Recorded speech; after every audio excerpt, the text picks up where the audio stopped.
ইল্লাল্লাহু মুহাম্মাদুর রাসূলুল্লাহ সাল্লাল্লাহু আলাইহি ওয়াসাল্লাম ইসলাম যখন প্রচার করতে লাগে তখন অনেক বেদিনরা অনেক বেধর্মীরা আমার নবীকে অনেক কষ্ট দিতেন, অনেক কথা প্রশ্ন করতেন, অনেক জিজ্ঞেস করতেন। সেইরূপ এক ইহুদি এসে আমার নবীকে একদিন প্রশ্ন করে, বলো মুহাম্মদ, তুমি দুনিয়াতে শেষ নবী বলে প্রচার করছো, তোমার ধর্ম শ্রেষ্ঠ ধর্ম বলে প্রচার করছো, কিন্তু তুমি শোনো, তোমার আগে অন্যান্য নবীরা এসেছে এই দুনিয়াতে, তারা কেউ মুর্দাকে জিন্দা করে দেখিয়েছে, মজেজা দেখিয়েছে, কেউ কোন নবী পশু পাখির ভাষা বুঝতে পারতেন, কোন নবী এই দুনিয়াতে কত কি ঘটনা আমরা দেখেছি, কিন্তু তুমি মুহাম্মদ, তোমাকে আমি কেমন করে নবী বলে মেনে নেব? কেন? তোমার কাছে আমি একটা পরীক্ষা করতে চাই। কি পরীক্ষা? শোনো মুহাম্মদ, এই খেজুরের দানা একটা পকেটে করে এনেছি, এই খেজুরের দানাটা তুমি আমার সামনে পুঁতে দাও, আর একদিনে যদি একটা গাছ বের করে দেখাতে পারো, তাহলে আমি মেনে নেব তুমি সত্যিকারের নবী মুহাম্মদ, তুমি নবী, আল্লাহর নবী, তুমি মেনে নেব আমি, আর তোমার কাছে কলমা পড়ে মুসলমান হয়ে যাব। যখন এই কথা বলে তখন সেই আমার নবী খেজুরের দানাটা হাতে করে নিয়ে বলে, শোনো ও ইহুদি, তোমার সামনে আমি খেজুরের দানাটা পুঁতে দিচ্ছি, এইখানে শুধু এখানে একটা গাছ হবে না, আল্লাহর ইচ্ছাতে আল্লাহর হুকুমে কালকে এখানে একটা গাছ হবে, সেই গাছে ফল হবে, সেই ফল তোমাকে খাওয়াবো। যখন এই কথা বলে তখন সেই ইহুদি চিন্তা করে, কি করে হয়, একদিনে একটা গাছ হবে আবার ফল হবে, ইম্পসিবল, সম্ভব না, কি করে হতে পারে? তো সেই ইহুদিকে যখন এই কথা বলে, কিন্তু ইহুদি চিন্তা করে, আর ইহুদি সাথীরা বলে, শোনো মুহাম্মদ আসমানের চাঁদকে টুকরা করে দেখায়, জমিনের পাথরকে কলমা পড়িয়ে দেখায়, তাহলে মুহাম্মদ হয়তো কোনো জাদু জানে, মুহাম্মাদের সঙ্গে লাগতে যেও না। ভয়েতে তার ভিতরে এইবার সবকিছু গুলগুল করে যে তাহলে মুহাম্মাদের কাছে কলমা পড়তে হবে, কি হবে, কেমন করে বাঁচবো? সেই দিন কি ঘটনা হয় এবং সেই আমার নবী এই দুনিয়াতে বিনা দানার খেজুর কি করে হলো, কবি ছন্দের মাধ্যমে লিখছে। দেখুন, এক খেজুর দানা নিয়ে এক ইহুদি নবীর কাছে কয়, এক খেজুর দানা নিয়ে এক ইহুদি নবীর কাছে কয়, বলে তোমায় নবী মেনে নেব এই দানাতে যদি একদিনে গাছ হয়, তোমায় নবী মেনে নেব এই দানাতে যদি একদিনে গাছ হয়। আর সেই দানা নিয়ে নবী আমার মাটিতে পুঁতে হাসে, সেই দানা নিয়ে নবী আমার মাটিতে পুঁতে হাসে, বল এই দানারি ফল খাবে গোপাল ইহুদি তুমি এসে, এই দানারি ফল খাবে গোপাল ইহুদি তুমি এসে। আর কি হয়, ভাবে ইহুদি সত্যি যদি এই দানাতে গাছ হয়ে যায়, সেই ভয়েতে গভীর রাতে ইহুদি দানা চুরি করে তোলে নেয়, সেই ভয়েতে গভীর রাতে ইহুদি দানা চুরি করে তোলে নেয়। ইহুদি রাত্রে আস্তে আস্তে আস্তে আস্তে গিয়ে দেখে মুহাম্মাদের এই দানাতে যদি গাছ হয় তাহলে সকালে আমাকে কলমা পড়তে হবে, আমার সম্মান থাকবে না।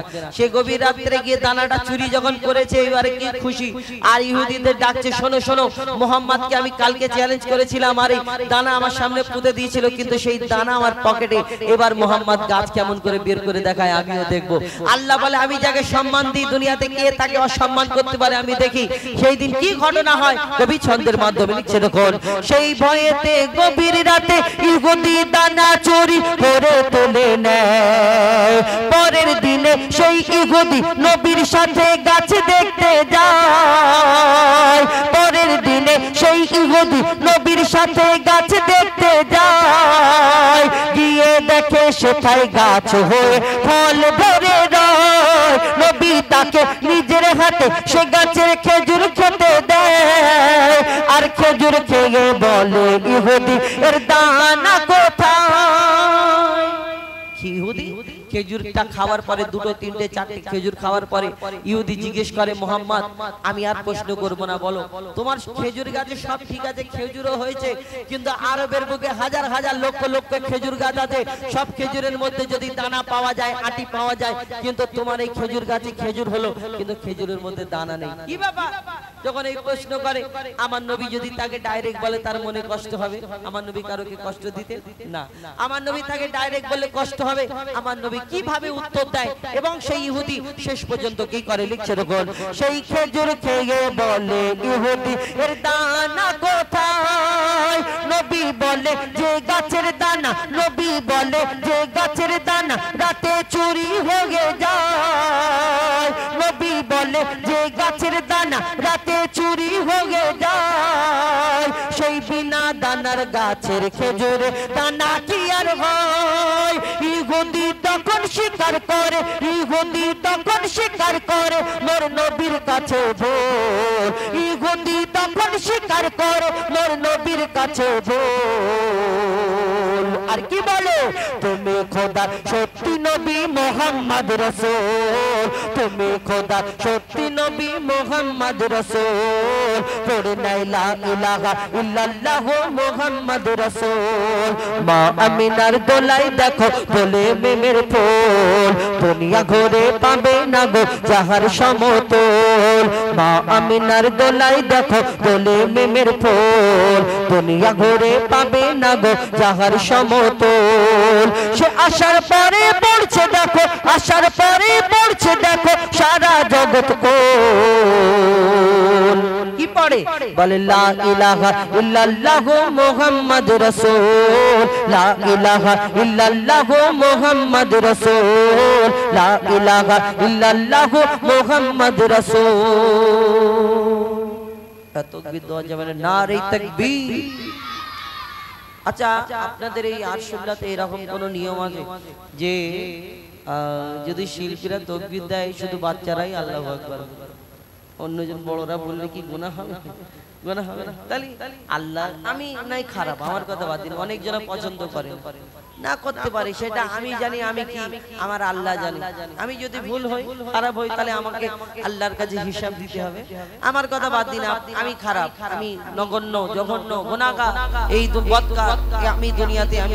সবথেকে আমরা দুনিয়াতে সবথেকে ছোট কিন্তু এক আল্লাহ তো মহান আল্লাহর নাম নিয়ে যদি সবাই মিলে একবার আল্লাহু আকবার বলা যায় তাহলে কি হবে তাহলে অনুষ্ঠানটা ভালো হবে আর একটুখানি সওয়াব পাওয়া যাবে আল্লাহর নাম নিলে গোলা হবে সওয়াব হবে তো সবাই মিলে একবার যদি তাকবীর দেওয়া যায় নারে তাকবীর না আর দেব না আপনারা বললাম বলার পরেও আপনারা ওই তাকবীর দিচ্ছেন না ভাবছেন তুই বল আর আমি তাকবীর তো বললি আমি তাকবীর দেব এবারে আমি আপনাদের সঙ্গে বাচ্চাদের একটা সুপার হিট গজল ফেভারিট গজল তো সেটা ছোট করে গিয়ে শোনাবো সাদাটা দাও একটু তো সেটা গিয়ে শোনাবো আপনাদের সম্মুখে এইবারে হাবিল কাবিল প্রশ্ন করে হাওয়া আদম গাইবো না হ্যাঁ গাইলে আমার সঙ্গে সবাই সবাইকে গাইতে হবে হ্যাঁ আমার সঙ্গে সবাইকে গাইতে হবে তাহলে কত জোরে গাইবে দেখি একবার জোরে করে বলো একে গাইবে কে কে গাইবে সবাই গাইবে দেখি একবার বলো হাবিল কাবিল প্রশ্ন করে কিন্তু এত আস্তে গাইলে হবে না ব্যাগটা এইদিকে দাও আমি আমাদের ওইখানে একটা গাছ আছে তোমাদের ওইখানে সব গাছ পাওয়া যায় নারকেল গাছ কলা গাছ আমাদের ওখানে একটা টাকার গাছ আছে আমার আব্বা একটা টাকার গাছ আছে ঠিক আছে তো ওই টাকার গাছ থেকে আমি প্রত্যেকদিন একটা করে পাতা পেড়ে আনি দু চারটে করে পাতা আনি এই পাতা পকেটে থাকে আর যে সব থেকে জোরে বলে তাকে আমি একটা করে পাতা দিই একবার দেখি যে সব থেকে জোরে বলবে এতক্ষণ তো তাকবীর দিচ্ছিলে যে সব থেকে জোরে বলবে তাকে আমি আমার আব্বার ওই গাছের কাছে একটা পাতা দেব ঠিক আছে চলো একবার জোরে করে তাকবীর দাও নারে তাকবীর এবারে আওয়াজ বেড়ে গেল হ্যাঁ আরেকবার দাও নারে তাকবীর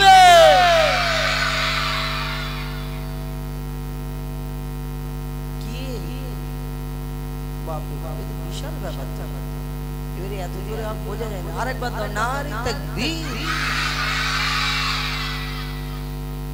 তুই আয় পাতা দেবো একটা পাতা এমনি আমি বলবো তাকবীর দেবো কেউ দিবি না ও একা দেবে দেখি তোর গলায় কত জোর দেবে ওই মুখটা খোলটা জোরে দে নারে তাকবীর ওই আল্লাহু আকবার বল আল্লাহু আকবার আরে আমি বলবো তবে বল নারে তাকবীর আই এত আস্তে দিছিস তাহলে পয়সা দিব জোরে বল নারে তাকবীর তুই খেডিছি আয় এটা আমার গাছের পাতা যা একবার করে সবাইকে দেবো কিন্তু ঠিক আছে অনেকটা এনেছি পাতা এক গুচ্ছ পাতা ঠিক আছে সবাইকে একটা করে দেবো বসে থাকতে হবে একবার করে কিন্তু গন্ডগোল করলে চলবে না হাবিল কাবিল গাইবো তো চলো মন দিয়ে শুনতে হবে। এটা একটা ঘটনামূলক গজল, বাচ্চাদের খুব ফেভারিট। কিন্তু এই গজলটা তিনটে পার্ট। আদম আলাইহিস সালাম, মা হাওয়া, আদমের কদম ধরে হাওয়া মা কেঁদে পড়ে, এটা হলো এক নাম্বার। দ্বিতীয় নম্বর হলো হাবিল কাবিল প্রশ্ন করে হাওয়া আদমকে। তৃতীয় নম্বর হলো আদম কাফন করে যখন গেল কবরে। আদম আলাইহিস সালাম, মা হাওয়া জান্নাতের মধ্যে গন্ধম খাওয়ার কারণে তাদের জান্নাতে রাখলেন না, দুনিয়ার মধ্যে পাঠালেন কোথায়? পিতা আদমকে শ্রীলঙ্কায়, মা হাওয়াকে জেদ্দায়। তাদের এই ধরনের বুকে পাঠানোর পরে তাদের মিলন হলো আরাফাতের ময়দানে, তাদের বাচ্চা কাচ্চা হলো। আল্লাহ হুকুম দিল, এ আদম এ হাওয়া তোমার সন্তানদের বিয়ে দাও। কার সঙ্গে বিয়ে দেবে? সেই সময় কেউ ছিল না, ভাই বোনের বিয়ে দেওয়ার হুকুম দিল আল্লাহ। ওই হাবিলের বোনের সঙ্গে কাবিল, এই তানাদের জোড়া জোড়া সন্তান হলো হাবিল কাবিল, সুমাইয়া, আকলিমা, লিজা। এবং হাবিলের বোনের সঙ্গে কাবিলের বিয়ে, কাবিলের বোনের সঙ্গে হাবিলের বিয়ে। আর কাবিলের বোনটা একটু সুন্দর ছিল, হাবিলের বোনটা একটু নরমাল কালো মতো ছিল। তো কাবিল বলে, আমি হাবিলের ওই কালো মতো বোনকে আমি কেন বিয়ে করতে যাব? আমি আমার বোনটাকে বিয়ে করব। সে অনেক ঝামেলা। তারপরে কাবিল কি করলো? হাবিলকে খুন করে দিল। অনেক ঘটনা। কিন্তু এই হাবিল কাবিল প্রশ্ন করে, বলো তোমরা আমাদের বাপ মা, তোমরা আমাদের জন্ম দিয়েছো, তোমরা আমাদের দুধ পান করিয়েছো, তোমরা এত, তাই আমরা এত বড় হয়েছি। তোমরা লালন পালন করেছো, তাই এত বড় হয়েছি। কিন্তু বলো, তোমরা আমাদের জন্ম দিয়েছো, কিন্তু তোমাদের কে জন্ম দিয়েছে? কে তোমাদের বাপ মা? কে দুধ পান করিয়েছে? কি উত্তর দেবে? কবি ছন্দের মাধ্যমে লিখছে দেখুন। হাবিল কাবিল প্রশ্ন করে হাওয়া আদমকে, তোমরা মোদের বাপ মা, তোমাদের মা বাপকে। হাবিল কাবিল প্রশ্ন করে হাওয়া আদমকে, তোমরা মোদের বাপ মা, তোমাদের মা বাপকে। বলো গো মোদের, বলো কি তাদের নাম ছিল? বলো গো মোদের, বলো কি তাদের নাম ছিল? মোদের দাদা দাদি নানা নানি আছে কোথায়? প্রশ্ন শুনে আদম হাওয়া হলো অবাক। হাবিল কাবিলকে তারা কি দেবে জবাব? দুজনে আল্লাহ বলে সিজদাতে যায় চলে, দুজনে আল্লাহ বলে সিজদাতে যায় চলে। বলে মাসুম ছেলে মোদের কাছে একই জানতে চায়। হাবিল কাবিল প্রশ্ন করে হাওয়া আদমকে, তোমরা মোদের বাপ মা, তোমাদের মা বাপকে। কি উত্তর দেয়? কেন তাদের বাপ মা আছে, ছিল, নেই? কি উত্তর দেবে? কবি ছন্দের মাধ্যমে লিখছে দেখুন। ওই বলছে আদম, শোন তোরা শোন, মানব জাতির মাঝে সৃষ্টি আমি প্রথম। মোর পাজিরার হাড়ে খোদা হাওয়াকে গড়ে, আর গন্ধম খেলাম দুনিয়ায় এলাম জান্নাত ছেড়ে। মোদের কেউ জন্ম দেয়নি, মোর মায়েরই দুধ খায়নি। মোদের কেউ জন্ম দেয়নি, মোর মায়েরই দুধ খায়নি। পাইনি মোরা মা বাপের ভালোবাসা, মোদের নেই বাপ মা, মোরা এতিম দুজনা। মা বাপ কি মোদের জানা হলো না?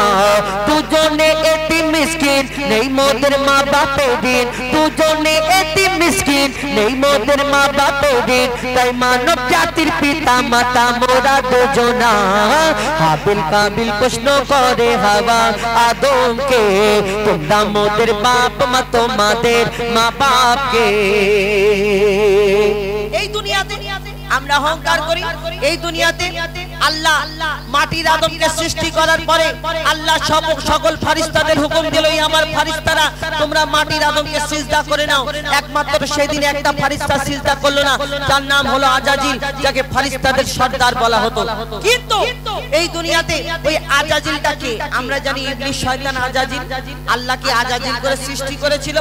না, আল্লাহ প্রথম জিন জাতকে আল্লাহ একটা সৃষ্টি করলেন আমাদের সৃষ্টির আগে আল্লাহর ইবাদত করার জন্য। কিন্তু সেই জিন জাত আল্লাহর এত নাফরমানি করতে লাগলো। আল্লাহ বলল ওই জিন জাতটাকে ধ্বংস করে দাও। আর ধ্বংস করার পরে যার মধ্যে একটা ছোট্ট বাচ্চা বেঁচে রয়ে গেল, 4 বছরের কম বেশি।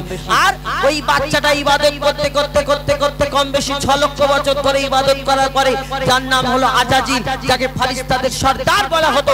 কিন্তু তার মনেতে একটু অহংকার রয়ে গেল, আমি জিন জাত, আমি আগুনের সৃষ্টি, আর আমি মাটির পুতুলকে, মাটির আদমকে সিজদা করব।